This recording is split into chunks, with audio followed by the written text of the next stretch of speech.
feliz com a oportunidade de estar mais um dia nessa casa que eu aprendi a amar.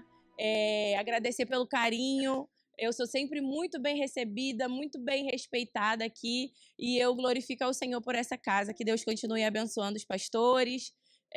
Eu tenho certeza que será uma aliança eterna. Amém? Querido, abra sua Bíblia comigo. Lucas 24, 49. Todos acharam amém? Diz assim a palavra do Senhor: Eis que envio sobre vocês a promessa de meu Pai. Permaneçam, pois, na cidade, até que vocês sejam revestidos do poder que vem do alto. Novamente, eis que envio sobre vocês a promessa de meu Pai. Permaneçam, pois, na cidade, até que vocês sejam revestidos do poder que vem do alto. E você diz amém? Queridos, o tema desse congresso é Revival. Aí, muito chique em inglês. Significa avivamento, correto? E orando por esse dia, pedindo a direção do Espírito Santo para trazer a palavra a vocês, eu pensei em muitas coisas, mas é o Espírito que conduz o ministro, porque nós temos responsabilidade com a Igreja de Cristo. Então, nós precisamos saber e ser direcionados exclusivamente pelo Espírito Santo, para que a igreja possa sair do culto nutrido e bem direcionado através da palavra. Esse texto é Jesus que está dizendo, é Jesus que está falando. E o contexto desse texto é que você conhece muito bem. Jesus separou seus discípulos, caminhou com eles, os preparou durante 3 anos. E quando foi cumprido o plano da salvação através da cruz, depois que Jesus foi ressuscitado, ele apareceu aos discípulos. E antes dele ser levado aos céus, ele deixou essa mensagem. Ele deixou esse direcionamento para os discípulos. Eis que envio sobre vocês a promessa de meu Pai. Permaneçam, pois, na cidade, até que vocês sejam revestidos do poder que vem do alto. Quando nós falamos de avivamento, não tem como nós não pensarmos em Atos 2, o derramamento do Espírito Santo. Quando nós falamos sobre avivamento, não tem como nós não pensarmos do derramamento que o Espírito Santo trouxe naquele dia. A transformação sobre a vida dos discípulos que o derramamento trouxe naquele dia. Aquele dia foi um divisor de águas na vida daqueles discípulos, nos colocando no lugar de discípulos, caminhando com Jesus como temos caminhado, escolhendo caminhar com Jesus como temos escolhido todos os dias. Eles caminhavam aprendendo de Jesus, aprendendo o que Jesus ensinava e aprendendo a forma que Jesus vivia. Só que existem coisas que nós vamos viver no decorrer da nossa vida cristã, apenas em momentos muito específicos. E mesmo os discípulos tendo vivido 3 anos intensos de muito aprendizado, de muito ensino, de muita renúncia ao lado do próprio Jesus, Deus estabeleceu um tempo para avivar os seus discípulos. Deus estabeleceu um tempo onde os discípulos sabiam o que era mudança de vida. Jesus estabeleceu o tempo porque sabia que os discípulos já sabiam o que era uma pessoa que escolheu andar com Jesus. E eu sei que você que está aqui me ouvindo, independente da sua idade, nós estamos num congresso de jovens, mas eu estou falando para toda a igreja. Eu sei que hoje, se você olhar para a sua caminhada cristã, você sabe muito bem o que é certo e o que é errado diante dos olhos de Deus. Você sabe o que você precisa fazer para se manter santificado diante da presença de Deus. Você sabe o que precisa fazer para caminhar em direção à salvação daquele grande dia. Você sabe o que você precisa fazer para permanecer com a sua coroa.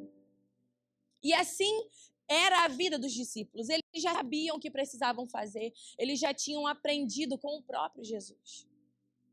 Só que houve um tempo em que Deus determinou que esses homens separados pelo próprio Deus, eles não serviam só para serem homens muito bem dotados de ensino, mas eles precisavam ser homens dotados do poder do Espírito Santo. E assim Jesus falou: permaneçam. Permaneçam, porque vocês serão revestidos do alto. Quando nós falamos sobre avivamento, nós falamos sobre um mover espiritual, um mover de poder do Espírito em massa. Quando nós falamos de avivamento, nós falamos de uma igreja vivendo ao mesmo tempo a mesma coisa, que foi o que aconteceu em Atos 2. Mas a igreja, não só brasileira, mas num todo, ela é composta por pessoas diferentes, por pessoas distintas, por pessoas que têm suas personalidades diferentes, seus sonhos diferentes e suas histórias diferentes. São pessoas compostas por idades diferentes. Eu tenho visto aqui, eu acho a coisa mais linda do mundo, igreja que tem coral. Com essas mulheres lindas da cabecinha branca aqui na frente cantando. Então você vê que a igreja de Cristo, ela é composta por muita diversidade. E Deus é manifestado através dessa diversidade. Só que quando nós falamos de avivamento, nós falamos de um derramamento coletivo. E para que isso aconteça, todos precisam estar unidos naquilo que se quer, naquilo que se busca e, sobretudo, naquilo que se é. E se hoje você tivesse sentado comigo, se hoje você conseguisse se imaginar longe de todas essas pessoas que estão ao seu redor, se você conseguisse se imaginar numa sala de gabinete, pode ser comigo, pode ser com uma pessoa que você muito admira, mas que você estivesse tendo uma conversa muito franca, porque eu creio que o altar, ele precisa ser didático, ele precisa caminhar numa frequência em que a igreja entenda. Então me coloque aí do seu lado agora. Se eu pudesse te fazer algumas perguntas, eu te perguntaria hoje, o que você quer? Eu te perguntaria hoje, o que você busca? E eu te perguntaria, o que você é? Essas perguntas você pode parar agora e se analisar, e se perguntar, e vir muitas coisas na sua mente. Mas não, eu não estou perguntando o que você quer cursar na faculdade. Eu não estou perguntando o que você quer fazer na sua casa, o que você quer do futuro dos seus filhos. Não é essa a pergunta. Se hoje eu pudesse te perguntar o que você quer, o que você busca, o que você é na sua vida espiritual. Porque, irmãos, não adianta nós fazermos 5 dias aqui com ministros diferentes falando sobre avivamento se você não souber o que você quer dentro da sua caminhada espiritual com Deus. Você precisa se posicionar como um filho de Deus. Você precisa se posicionar como um servo de Deus e saber o que você quer. Não adianta os líderes direcionarem um tema que também pode ser direcionado pelo Senhor, de avivamento, se quem está aí embaixo ouvindo não saber o que quer da sua própria vida. E os discípulos já tinham largado tudo, já estavam vivendo uma vida completamente deleitada à vontade de Cristo, à vontade de quem o chamou. E eles ouviram uma palavra. Atônitos, tristes, porque o seu Senhor tinha ido. Mesmo falando que iria ressuscitar, alguns deles ainda não acreditavam. Mas Jesus fez questão de aparecer depois da sua ressurreição. Apareceu aos discípulos e deixou uma ordem. Eis que envio sobre vocês a promessa do meu Pai. Jesus estava dizendo, não deixarei vocês sozinhos. Vocês tiveram seus momentos de aprendizado. Vocês tiveram seus momentos de ensino. Mas eu preciso que vocês permaneçam. E o texto diz, permaneçam, pois, na cidade, até que vocês sejam revestidos do poder que vem do alto. nesse texto nós podemos destacar alguns pontos que são cruciais para que uma pessoa seja revestida do poder, para que uma pessoa viva realmente o avivamento do Espírito em sua vida. E o primeiro ponto é a obediência em amor. Nós que somos pais, temos, às vezes, a alegria de pedir alguma coisa ao nosso filho e ele prontamente nos obedecer. O nosso coração se enche de alegria e são coisas que, às vezes, a gente nem consegue falar, a gente só pensa, nossa, eu falei e fez. Eu não sei se você está aqui, você tem netos, mas como é bom quando você dá uma ordem e alguém executa. Eu não sei se você está aqui, você é um patrão, você tem uma empresa, você tem colaboradores, e é tão bom quando você dá uma ordem e essas pessoas executam essa ordem. Você que está aqui, que é líder, que é pastor, é tão bom quando você vê servos que são obedientes à direção do pastor.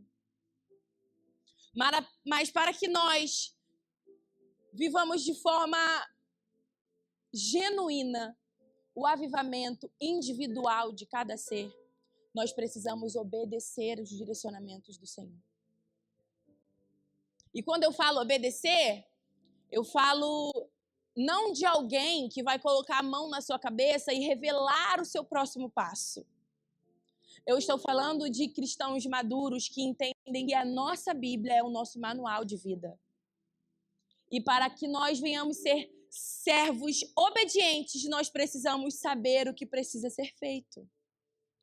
E a Bíblia é muito clara nos seus direcionamentos e existem coisas que a gente ora diante do Senhor e pede, Deus, me dá uma resposta, me dá uma saída. Quando, na verdade, todas as respostas de todas as nossas perguntas nós temos diante da palavra do Senhor. E eles, diante de um misto de sentimentos, porque, querido, tudo que eu leio na Bíblia, eu me coloco no lugar daquela pessoa.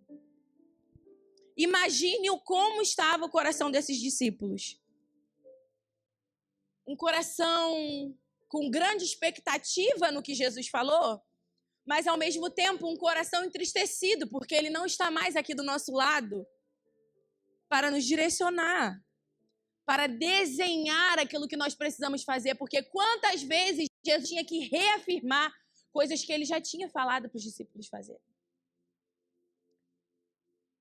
E os discípulos com aquele sentimento de que o que eu faço, o que vamos fazer, o que será de nós? Jesus aparece e fala, permaneçam. Mas quando alguém chega para você e pede para você permanecer, nem sempre a pessoa sabe como está o seu coração. Às vezes você está numa situação que quem está te aconselhando nunca viveu. E às vezes o sentimento que você tem é que eles não estão entendendo o que você está passando. E a agonia do seu coração não tem como te fazer permanecer. Mas nós estamos falando de Jesus, onipotente, onisciente, onipresente, que sonda o nosso coração. E ele sabia exatamente o que passava no coração dos discípulos. Mas para você, carne, ser humano, que tem as suas inclinações, porque, querido, o ser humano não é um ser neutro. O ser humano é um ser pecaminoso. Então, tudo aquilo que sai da nossa ótica, daquilo que nós vemos, daquilo que nós podemos tocar, a nossa carne grita para ver evidências daquilo que foi dito. E Jesus chega para eles e fala, permaneça. Eu preciso que vocês permaneçam para que vocês sejam revestidos do alto. E quantas vezes Deus já te deu direcionamentos que até hoje você não conseguiu permanecer? Porque a inquietude do seu coração não deixa você permanecer na palavra que já foi liberada sobre a sua vida. E aí, acontece cultos e conferências como essa, de avivamento. E você quer viver um avivamento. Mas como você vai viver um avivamento se aquilo que Jesus te pediu você ainda não fez?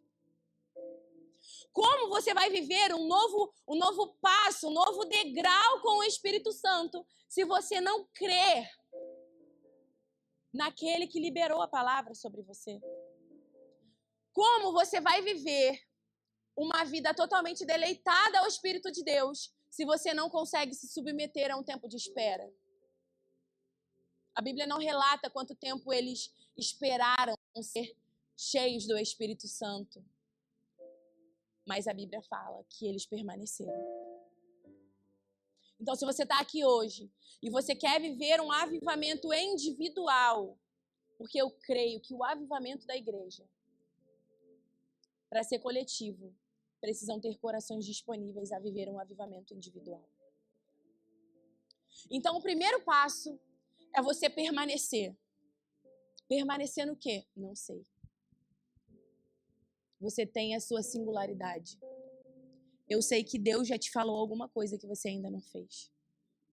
Eu sei que Deus já te deu uma direção que você ainda não seguiu.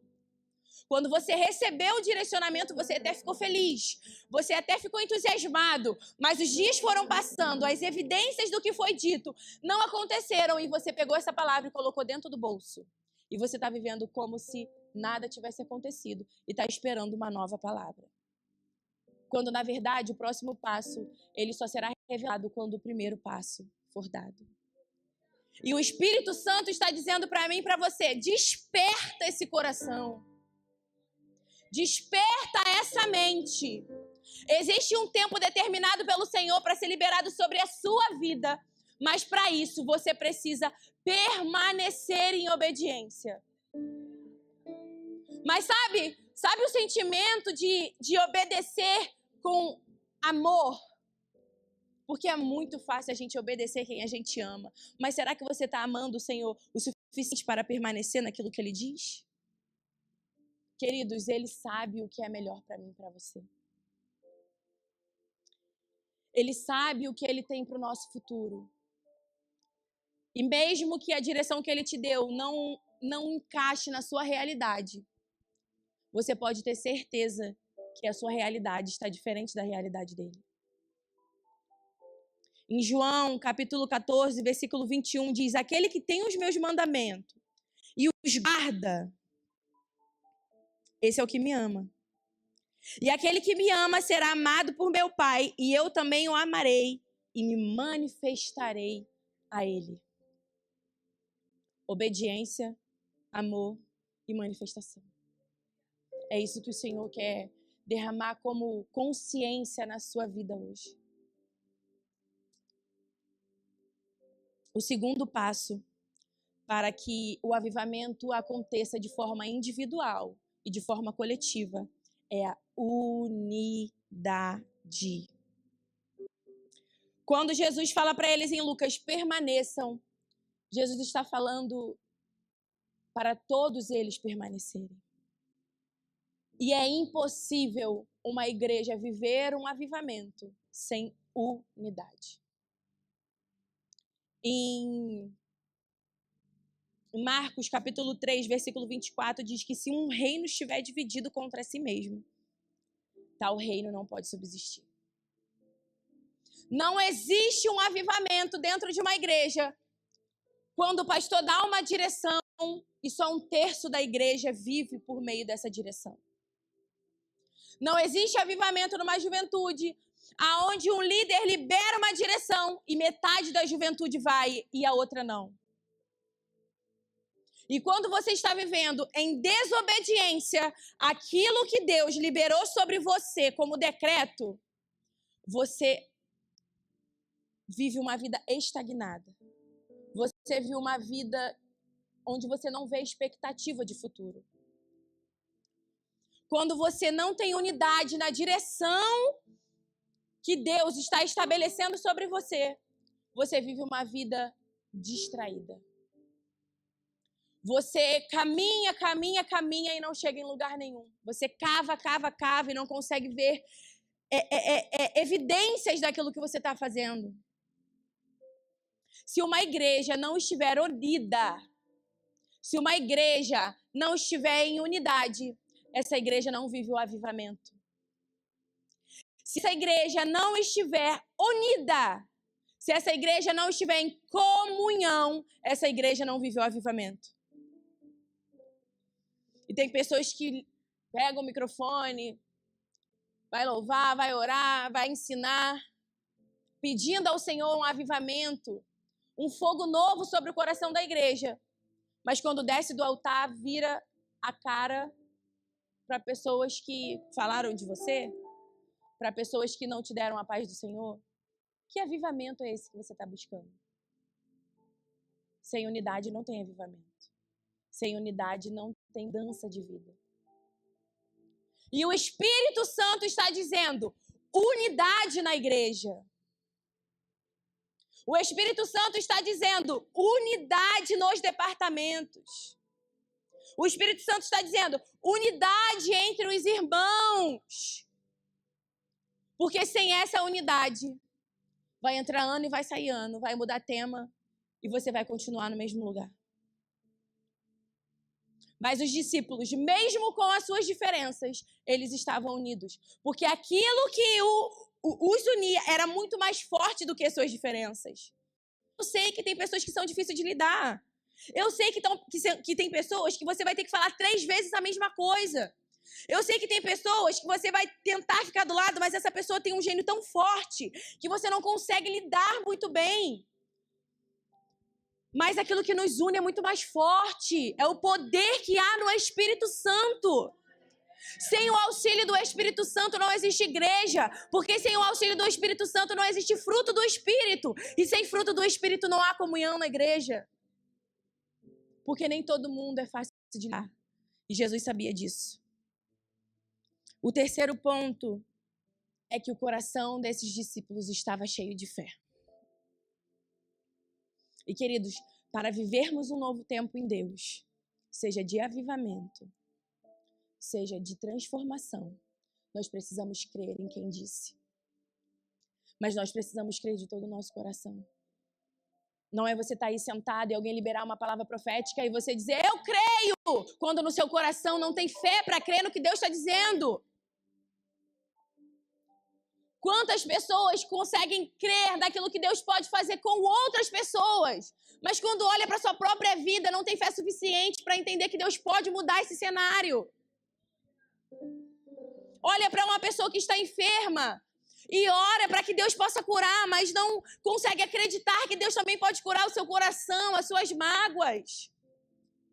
Você crê que o diagnóstico de todo mundo pode mudar, mas você não crê que Deus pode mudar o teu diagnóstico. Que fé é essa? Uma fé limitada. E para você alcançar o coração do Senhor, você precisa ter fé. A palavra de Deus diz que tudo aquilo que pedirem, se vocês crerem, vocês receberão. Muitos avivamentos de cura, de transformação, não estão acontecendo dentro da igreja porque falta fé no povo. Porque a gente olha para a Bíblia, olha para o Antigo Testamento, vê tudo aquilo que Deus fez, mas não acredita que hoje Deus pode fazer. A gente olha os vídeos na África, na Angola, um povo tão dotado do Espírito Santo de Deus, mas também tão confrontado com todo aquele peso espiritual que tem naquele lugar, de bruxaria, de feitiçaria. Só que, queridos, lá, eles não têm como escolher. Eles não têm como ser um crente morno. Eles não têm como ser um crente que vai nos cultos e volta para casa e vive a mesma vida. Lá, ou eles são crentes de verdade, crê que Deus faz de verdade, ou eles são fulminados pelo poder das trevas. E às vezes a gente precisa estudar um pouco essa realidade para entender que eles estão numa dimensão de fé muito maior que a nossa. Amigos meus que são do mover profético dizem que o ponteiro do avivamento está naquele lugar. Porque eles estão vivendo cura, prodígios, sinais e maravilhas. Mas porque eles creem na Bíblia. Eles creem em Deus, eles creem em Jesus. E Deus está querendo estabelecer sobre nós também um tempo de cura, de avivamento, de mudança, de sinais e maravilhas. Mas falta na igreja fé. Falta na igreja um fogo no coração de crer que aquele que falou, ele é fiel para cumprir. Que Deus é esse? Que bandeira é essa que você levanta do cristianismo que você não crê naquilo que você acredita? Porque você fala que você acredita, mas o crer e acreditar para você são coisas diferentes. Nós precisamos ser coerentes com aquilo que nós acreditamos. Nós precisamos ser coerentes com a bandeira que nós levantamos. Não adianta o IBGE chegar e perguntar qual é a sua religião. Você fala, sou cristã, sou evangélica. Mas o primeiro vento que vem na sua vida, o primeiro diagnóstico que chega na sua vida, você não consegue crer que Deus pode mudar. Deus está buscando uma igreja que tenha fé ainda, nos sinais que Ele dá. Fé para Ele fazer. Querido, quando nós não temos fé, nós apagamos o Espírito, isso é um pecado. Lá em 1 Tessalonicenses 5,19 diz, não apague o Espírito. E quando você sabe o que tem que fazer e não faz, você limita a ação do Espírito, isso é um pecado. Quando você está no culto, o Espírito Santo fala com você, abraça aquela irmã. Querido, nem todo mundo que vai abraçar vai entregar revelação, não. Para de ser menino, para de ser menina. Tem gente que só está esperando um abraço, porque não tem em casa. Tem pessoas de idade que não tem ninguém para ouvi-las. E às vezes tudo que uma pessoa de idade quer é ser ouvida. E aí quando alguém de cabecinha branca para do seu lado, você não quer dar atenção. Que questão você é? Que Espírito Santo é esse que você fala que habita dentro de você, se você não tem ouvidos para ouvir quem precisa falar? Que Espírito Santo é esse que você não consegue abraçar quem Deus manda você abraçar? A unidade da igreja, ela é composta por pessoas misericordiosas. Quando você vai aos evangelhos e vai ver Jesus curando as pessoas, em muitas passagens a Bíblia diz, e Jesus era movido por íntima compaixão. Às vezes não é o fogo que vai descer para você orar por alguém. Não, é a misericórdia que há no teu coração. Jesus era movido por íntima compaixão e é por isso que ele curava as pessoas. Porque muitas pessoas do dom de cura, elas curam para se sentir a pessoa que tem o dom de cura. Mas quem entende no Senhor as obras do Espírito, entende que quando você vai orar por uma cura, ou quando você vai orar por consolo, ou quando você vai orar apenas por uma pessoa que está angustiada e precisa de um abraço, você precisa ser movido por íntima compaixão. É a íntima compaixão que destrava no mundo espiritual aquilo que a pessoa quer, aquilo que a pessoa precisa. E Jesus, que tinha todo o poder, era 100% homem, 100% Deus, era movido por íntima compaixão para curar as pessoas. Que o Senhor coloque misericórdia no nosso coração nessa manhã. Que hoje seja um divisor de águas. Um divisor de águas, que o nosso coração seja confrontado e que nós venhamos estar em um nível de confronto tão profundo que a gente venha se envergonhar por não ter tanta compaixão quanto nós precisávamos ter. Pessoas movidas por íntima compaixão são pessoas movidas pelo Espírito de Deus. Pessoas que são movidas por íntima compaixão são pessoas avivadas. Porque entenderam que a vida com abundância é a vida no Espírito. E quando você vai para Atos capítulo 2, versículo do 1 a 4, e ao cumprir-se o dia de Pentecostes, estavam todos reunidos no mesmo lugar. De repente veio do céu um som como de um vento impetuoso e encheu toda a casa onde estavam assentados. E apareceram distribuídas entre eles línguas como que de fogo, as quais pousaram sobre cada um deles. Todos ficaram cheios do Espírito Santo e começaram a falar em outras línguas, segundo o Espírito lhe concedia que falassem. Eles permaneceram. Eles obedeceram. Eles estavam juntos no mesmo lugar, assentados. Unidade. E eles permaneceram porque eles tinham fé. Porque eles sabiam quem tinha dado a palavra. Eles sabiam quem tinha dado o direcionamento. Nós precisamos permanecer, queridos.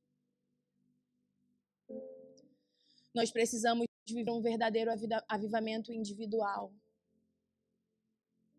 Porque quando nós estamos dotados do Espírito Santo, vivendo uma vida santa, uma vida reta, uma vida avivada, as pessoas que estão ao nosso redor, elas são contaminadas, elas são despertadas por aquilo que nós estamos vivendo. E às vezes você está buscando há tanto tempo o avivamento de alguém que está dentro da sua casa. Você está buscando há tanto tempo a mudança de alguém que está dentro da sua casa, alguém que caminha com você. E o Espírito Santo está dizendo nessa manhã, eu quero avivar a sua alma. Para quem estiver ao seu redor, não consiga se manter do mesmo jeito que está. Porque elas vão ser movidas pelo Espírito que está dentro de você. Ele quer transformar a nossa ótica. Ele quer transformar o nosso posicionamento. Ele quer transformar a nossa fala, nossas vestes. Ah, queridos, ninguém consegue parar um ser avivado. Eu nem vou me prender muito em Atos 2, porque eu não quero falar sobre batismo com o Espírito Santo, falar em línguas, que é uma das evidências do batismo do Espírito. Mas eu quero falar de uma vida avivada.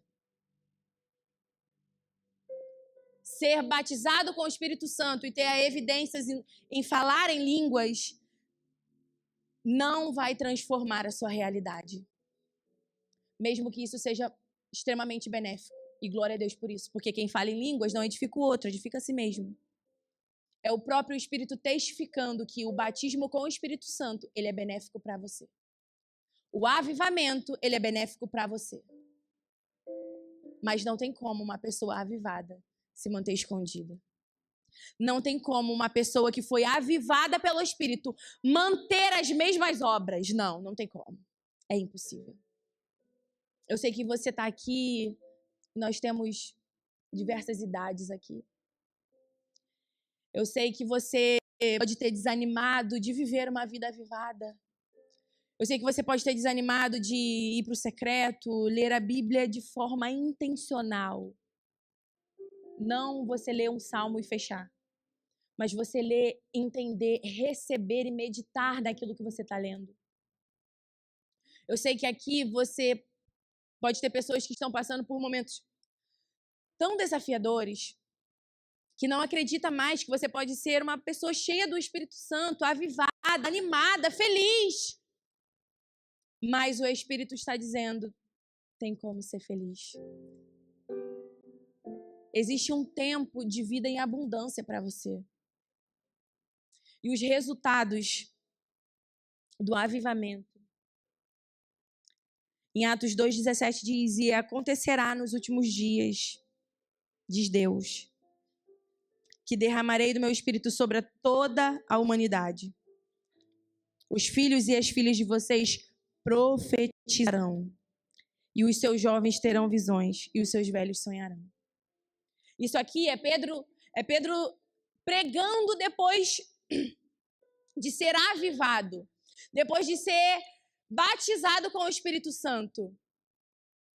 Ele começou a dar sinais de uma vida avivada. E ele foi ministrar.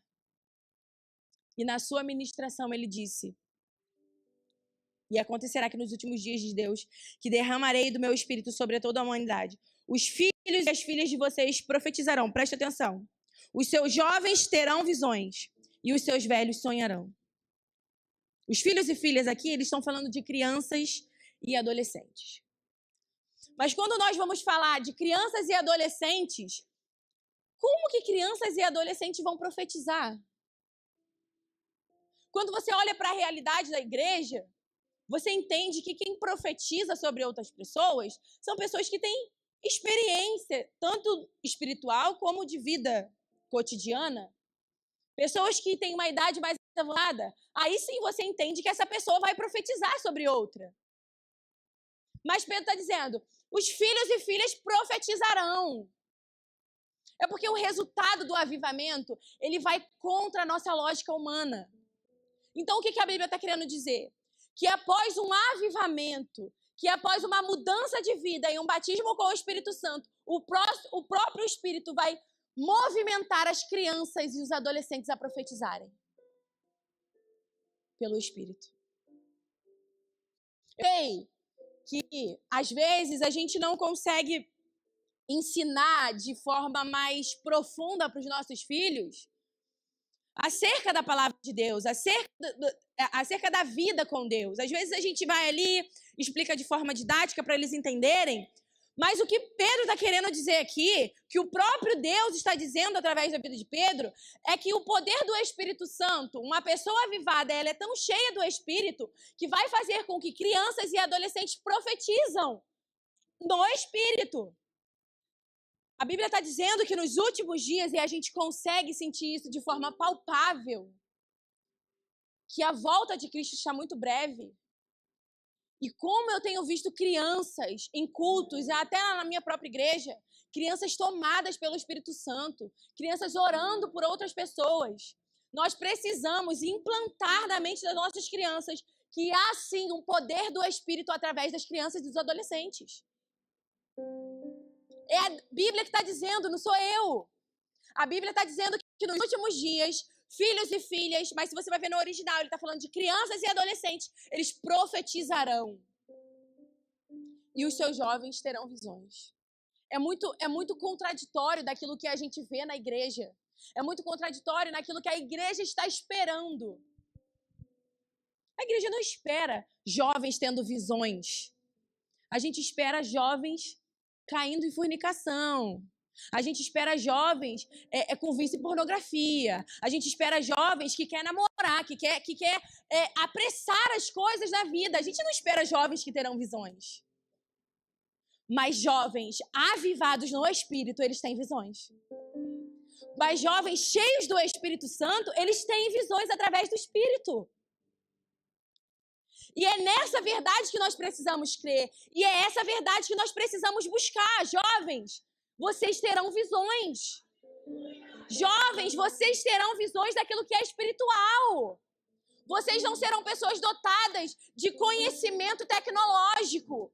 Vocês serão jovens com conhecimento de visões espirituais. É o que a Bíblia está dizendo. Mas que para isso aconteça, vocês precisam viver um avivamento individual. Uma mudança de vida. E o texto continua dizendo, e é a parte que eu mais amo nesse texto, é que os seus velhos sonharão. Aleluia. Quantas pessoas que chegam numa certa idade e acham que não tem mais ministério, que acham que não pode mais sonhar com uma vida fervorosa na presença do Senhor. Chegam em idade que a saúde já não ajuda. Pessoas aposentadas, pessoas que têm netos que às vezes cuidam, pessoas que estão um pouco debilitadas até de vir aos cultos e perderam a esperança. Acha que Cristo não pode mais se comunicar com você?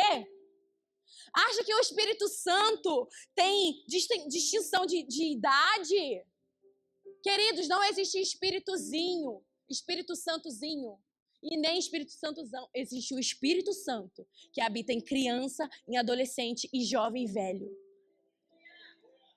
E a palavra de Deus está dizendo, e os jovens e os velhos sonharão.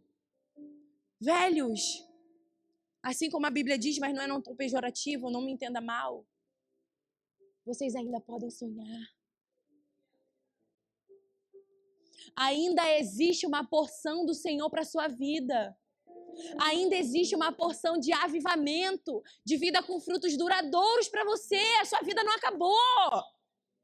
Ei, existe um Espírito Santo que habita dentro do seu coração.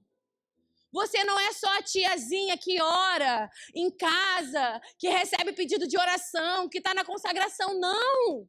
Você é uma mulher e um homem cheio do Espírito Santo, que pode sim impor as mãos e curar, que pode sim abraçar e o mover do Espírito Santo acontecer através da sua vida.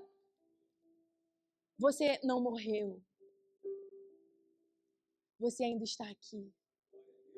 E se há vida a mover do Espírito, e se há vida a avivamento, e se há vida a mover do Espírito Santo de Deus na nossa vida. E para que uma igreja viva a totalidade do avivamento, ela precisa se estender a todas as idades. E eu declaro e profetizo sobre essa igreja que as crianças, os jovens, os adolescentes e os velhos, eles viverão uma vida movida pelo Espírito Santo de Deus. Não uma vida colocando desculpa, não uma vida movida pelos seus sentimentos, não uma vida movida pelo que te fizeram, mas uma vida movida pelo Espírito Santo de Deus e pela sua palavra. Muito bom eu ter vindo aqui domingo de manhã. Domingo de manhã, raramente tem pessoas que são visitantes. A maioria das vezes, né, pastor? São pessoas da nossa igreja. E eu tenho certeza que Deus tem todo o poder de marcar essa manhã. Eu tenho certeza no meu espírito que Deus marcou esse dia para fazer mulheres e homens serem despertados pelo Espírito Santo de Deus. Eu não estou falando para você machar em línguas, eu não estou falando para você fazer atrocidades que a gente vê no meio pentecostal, não! Eu estou falando de mudança de vida, eu estou falando de você dar frutos. Do pastor olhar para a igreja e falar, o que está acontecendo com essa igreja? Essa igreja mudou, essa igreja se transformou, porque a palavra de Deus tem esse poder. Porque o Espírito Santo tem esse poder de transformar a tua realidade, de você sair da inércia, de você sair da zona de conforto e viver uma vida avivada em Deus. Ah, querido, se você pudesse contemplar o que o Senhor tem para você. Ah, se você pudesse apenas ver um resquício do que o Senhor ainda tem para fazer na sua vida. Ah, se você pudesse viver como alguém que está com expectativas do que o Senhor vai fazer. Você viveria uma vida diferente do que você está vivendo. Deus tem uma vida com abundância para você, não uma vida medíocre, onde você vem, oferta, dízimo, dá o seu dízimo, ora, ouve um louvor e vai para casa. Não! Ele quer tocar a vida dos teus vizinhos. Ele quer tocar a vida de quem trabalha na padaria, em que você vai lá todo dia de manhã. Porque uma pessoa avivada no espírito, ela toca outras pessoas, é uma pessoa sensível. É uma pessoa que olha e fala, posso orar por você? É uma pessoa que olha para o pastor e fala, pastor, eu posso orar pelo Senhor? Diante de Deus, estamos todos no mesmo lugar.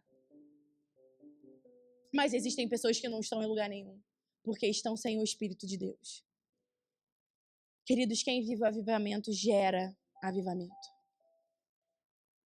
Quem vive o avivamento gera avivamento. Atos 2:38 diz assim, Pedro respondeu, depois de ministrar, depois de dar essa palavra dos filhos, das filhas, dos jovens, dos velhos, movido por um avivamento que chegou na sua vida, movido por um poder do Espírito, ele ministrou e 3.000 almas se renderam. Porque quem vive o avivamento gera o avivamento de forma imediata. E Pedro, pregando seu sermão, em Atos 20:38, ele diz, arrependam-se a cada um de vocês. Seja batizado em nome de Jesus Cristo para a remissão dos seus pecados e vocês receberão o dom do Espírito. Tudo que Deus faz na nossa vida não é para nós. Tudo aquilo que Ele gera em nós é para nós gerarmos em outras pessoas. E eu queria que você se colocasse de pé com todo o temor que há no meu coração.